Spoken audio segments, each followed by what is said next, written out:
देखिए important questions, Bayes theorem, सारे important इसी में बता रहा हूँ। एक बार में ध्यान से सुनना, आपका काम है सिर्फ कैलकुलेशन करना। मेथड सारे में बता रहा हूँ, सारी वैल्यूज भी मैं टेबल में डाल रहा हूँ, ठीक। बस आप सुनना ध्यान से। तो बेटा पहला क्वेश्चन है क्वेश्चन नंबर 4, जो इंपॉर्टेंट है वो आप मार्क भी कर लेना, बाद में ये सीबीएसई में आते हैं।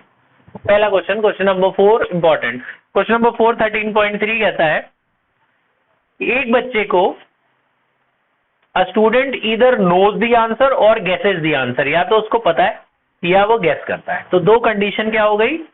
पहली कंडीशन क्या हुई? Let B1 that he knows the answer, B2 that he guesses the answer, उसको आंसर पता है या वो गेस करता है।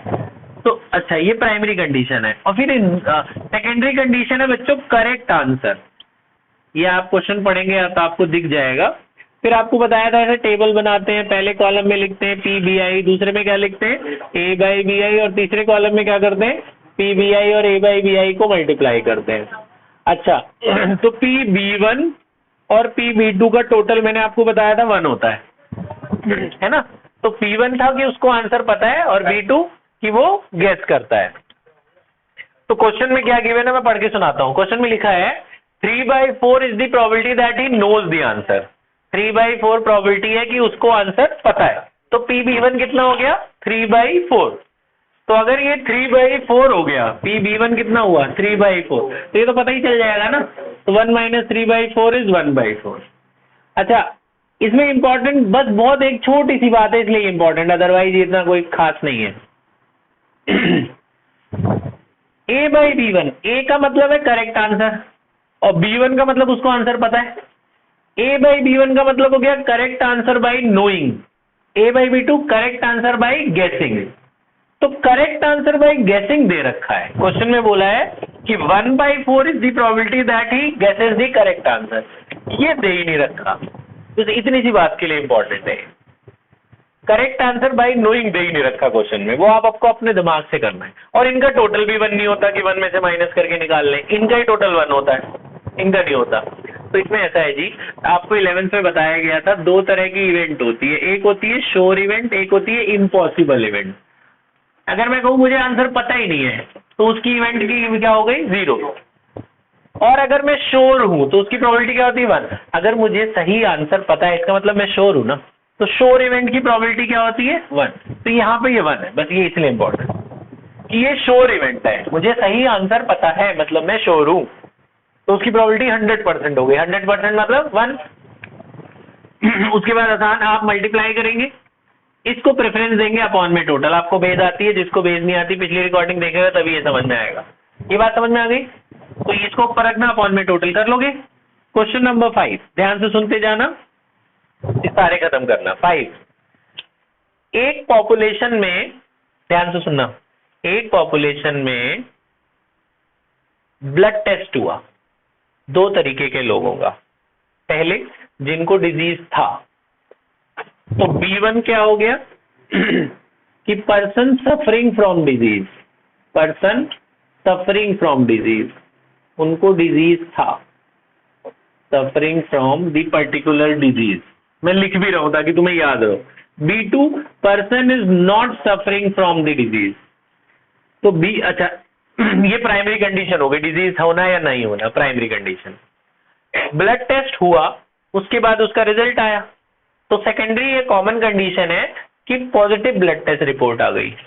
तो A का मतलब है positive blood test report, positive blood test report. अब जरा तुम इसको ना मिला के पढ़ना और स्टेटमेंट बाद में लिख लेना। देखो जी, PBI में B1 हो गया, उसको डिजीज था, B2 क्या हो गया? उसको डिजीज नहीं था। उन्हें बोला 1000 में से 1 को डिजीज था, तो डिजीज होने की प्रोबेबिलिटी क्या होगी? 1/1000। 1000 में से 1 को था, तो किन को नहीं था? 999 लोगों को नहीं था। तो 1 माइनस ऑफ दिस करेंगे तो 999 लोगों को डिजीज नहीं था।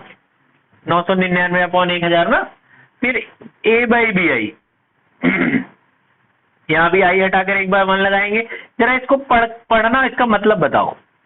A का मतलब पॉजिटिव रिपोर्ट और B1 का मतलब डिजीज होना। तो पॉजिटिव रिपोर्ट उनका जिनको डिजीज है, और A/B2 पॉजिटिव रिपोर्ट उनका जिनको डिजीज नहीं है। अब जिनको डिजीज नहीं है उनका पॉजिटिव रिपोर्ट मतलब गलत रिपोर्ट आ रही है ना, तो यानी ये सही रिपोर्ट है और ये गलत रिपोर्ट है ना।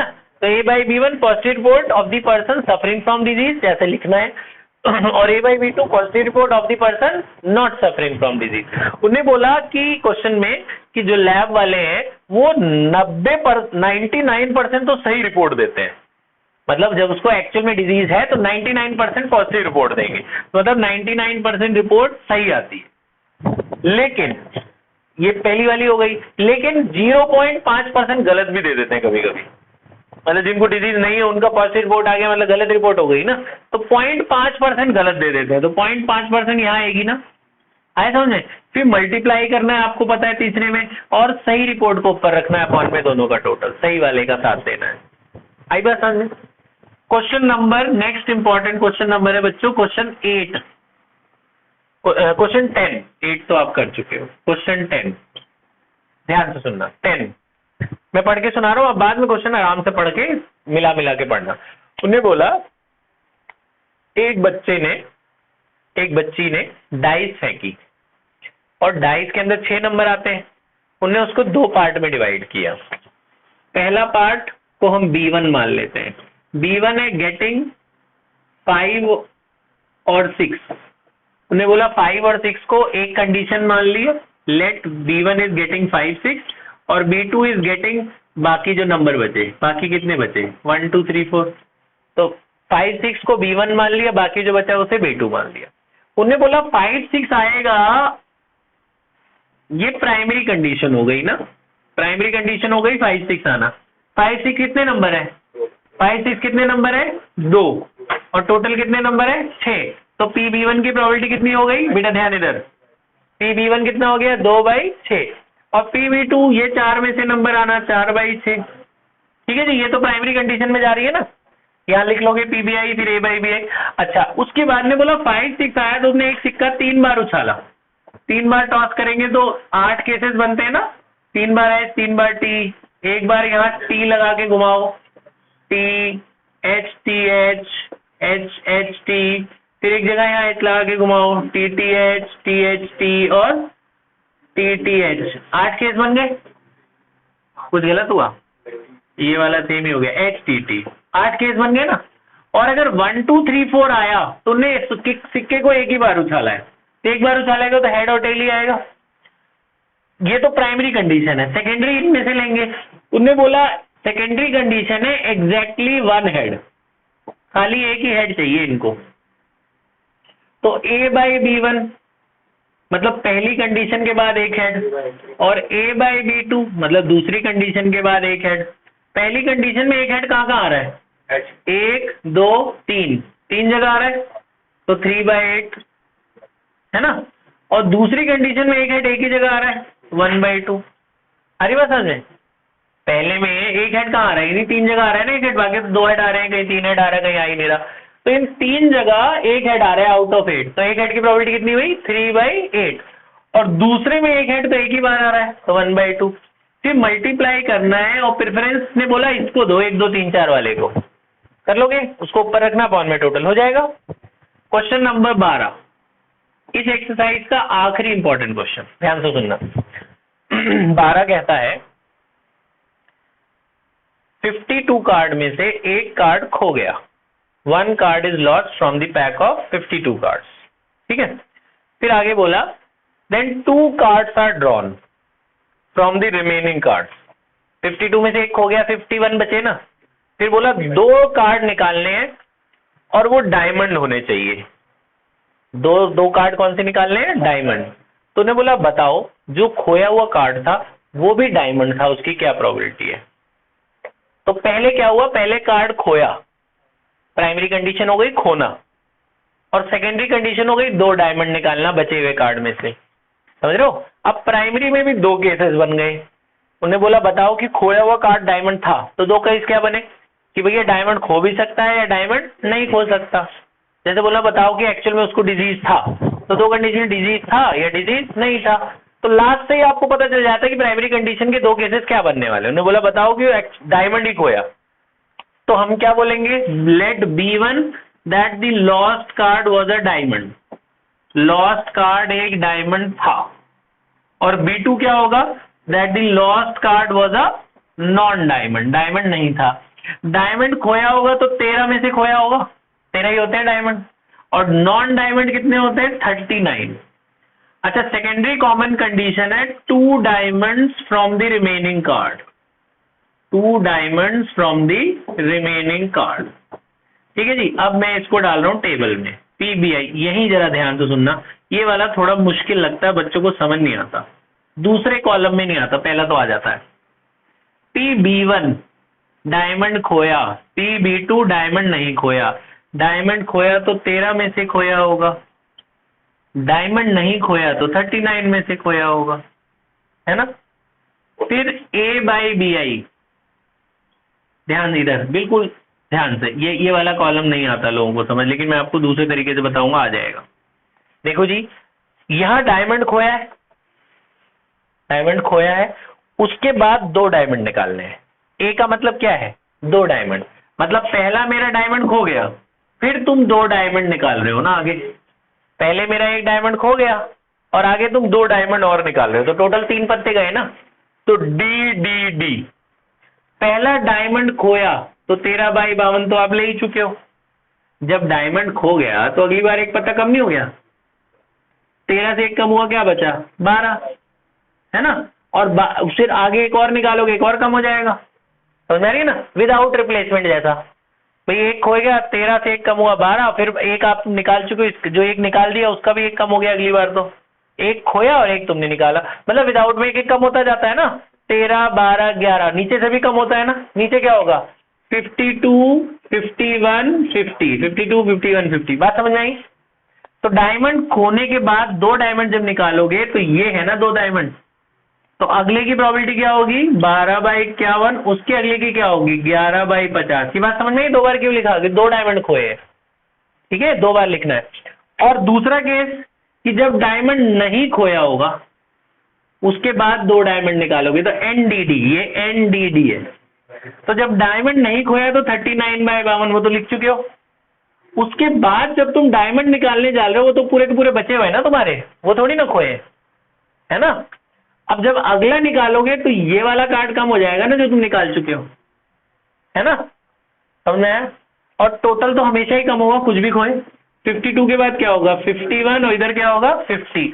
तो यहाँ क्या आएगा, 13/51 और 12/50। समझ में आया सबको, आया, फिर से बताओ, आ गया। पहला था DDD, दूसरा क्या था, NDD, ऐसे करके रफ में निकाल लेना, आ जाएगा, ठीक है। फिर मल्टीप्लाई करना है इनको और डायमंड को ऊपर रखना है अपॉन में टोटल, समझ आया। डायमंड खोया है, यही वाला था ना, डायमंड खोया था, इसको ऊपर रखना अपॉन में टोटल, हो जाएगा। नेक्स्ट 2 क्वेश्चन और बचे बस, इंपॉर्टेंट, फिर खत्म। ये वाला साइड दिखा देना भाई, मिसलेनियस। देखो जी, नई बुक में अलग है नंबर, पुरानी में अलग है। अब तुम नंबर ढूंढ लेना, मैं आपको क्वेश्चन पढ़ के सुना रहा हूं कौन सा क्वेश्चन है।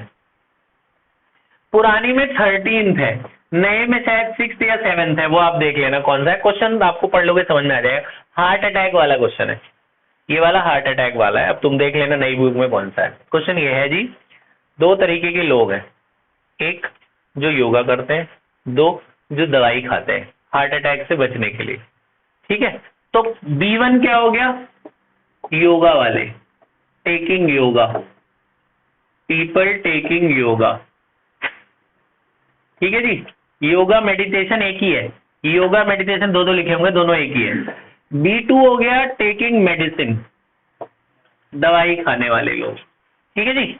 B1 योगा वाले, B2 दवाई खाने वाले, ठीक।